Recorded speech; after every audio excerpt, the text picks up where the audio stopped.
Hello বন্ধুরা, সবাই কেমন আছো? আশা করছি ভালো আছো। তো আজকে খুব ঠান্ডা পড়েছে। তো ঠান্ডা দেখো ডিমের ঝোল করব। গরম গরম ডিমের ঝোল আর ভাত। কে কে খাবে চলে আসো বন্ধুরা। তো তার সঙ্গে এই যে দুটো ডিম নিয়েছি, আমলেট করে ভেজে দেবো। এটা আমার বড় মেয়ে খাবে। আজকে নতুন কিছু দিয়ে করব, ফুলকপি দিয়ে ডিমের ঝোল করব।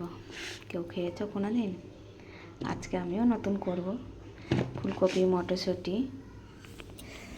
এই যে ডিম সিদ্ধ করে রেখেছি, ছাড়িয়ে নেব। তো চলো পরপর দেখি এগুলো স্টেপ করতে থাকি। তো দুটো ডিম একসঙ্গে ভেজে নিয়েছিলাম, দুটো ডিম একসাথে করে ভেজে নেব। এক পিঠ হয়ে গেছে, আর এক পিঠ উল্টে দিলাম।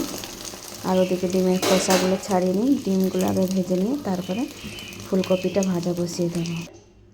তো এই যে ডিমের আমলেট ভাজাটা হয়ে গেছে। এবার আমি ডিমগুলো ভাজা হলে কড়াইতে তেল দিয়ে দিচ্ছি। তো ডিমগুলো ভেজে নিই। তো ডিমগুলো হালকা নুন হলুদ একটু ভেজে নেব।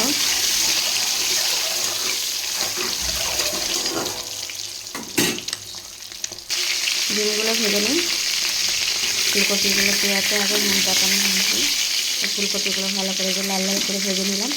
এবারে আলু কটা ভেজে তুলে নেব। ফুলকপি ভেজে তুলে নিয়ে এবার আলুগুলো ভেজে নিলাম, নুন হলুদ দিয়ে লাল লাল করে ভেজে নিচ্ছি। আজকে বাইরে ঠান্ডা পড়েছে, মানে বেরানোর উপায় নেই। রোদ্দুর তো ওঠেইনি, কুয়াশা হয়ে আছে খুব। দেখো ফোড়নে 5 ফোড়ন তেজপাতা ফোড়ন দিয়ে দিয়েছি। এবার পেঁয়াজ কুচিটা দিয়ে দেবো। পেঁয়াজের সঙ্গে টমেটোটাও দিলাম, একটু ভেজে নেব। তারপরে মশলাটা দেবো, দিয়ে ভালো করে মশলাটা কষিয়ে নেব। দেখো মশলা নুন হলুদ সব দিয়ে দিয়েছি। টমেটোটা ভাজা হয়ে গেছে, পেঁয়াজও ভাজা হয়ে গেছে। ভালো করে মশলাটা কষিয়ে নেব। আর মশলাটা একটু কষা হয়ে গেলে দেবো মটরশুঁটিটা দেবো। এটা দেখো মটরশুঁটিটাও দিয়ে দিয়েছি। ভালো করে মশলাটা কষিয়ে নেব।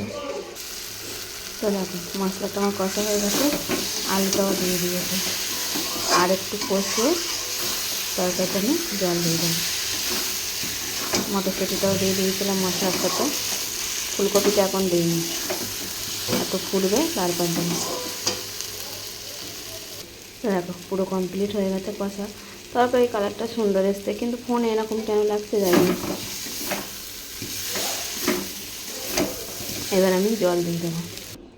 পাশের গ্যাসে গরম জল ছিল, গরম জল করে বসিয়েছিলাম, গরম জল দিয়ে দিয়েছি।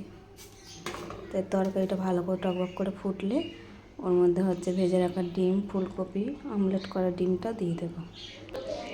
দেখো তরকারিটা তো আমার কমপ্লিট হয়ে গেছে। একটা মশলা ভেজে রেখেছি, জিরে আর একটু এই যে লঙ্কা দিয়ে একটু এলাচ দিয়ে ফোড়নের আগে ভেজে তুলে নিয়েছিলাম। এটা বেটে নামানোর আগে দেবো। 10 মিনিট একটু গ্যাসটা কমিয়ে দিয়ে রাখছি। তো দেখো গরম গরম ডিমের ঝোল রেডি। মশলাটাও বেটে নিয়েছি।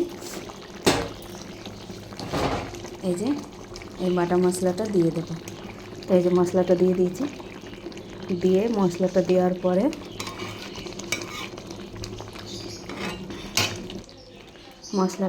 পরে একটু 5 মিনিট মতন একটু ঢাকাতে ফুটিয়ে নেব। নিয়ে গ্যাসটা অফ করে দিয়ে দেবো। খাওয়ার একটু আগেই তুলব। তো এরকম গরম গরম ডিমের ঝোল খেতে কার কার ভালো লাগে বন্ধুরা চলে এসো, কমেন্ট করে জানাবে কার কার ভালো লাগে। আর সবাইকে জানাই শুভ দুপুরের শুভেচ্ছা। গরম গরম ডিমের ঝোল আর ভাত হলে তার কিছু চাই না। আমাদের 2 রকম করে রান্না করতে হলো। মেয়ে গোটা খাবে না, মেয়ের জন্য আমলেট আর আমাদের জন্য গোটা। তো বন্ধুরা সবাই ভালো থেকো। আমার ভিডিওটা যদি ভালো লাগে তো একটা লাইক কমেন্ট শেয়ার করে দিও। সবাইকে টাটা।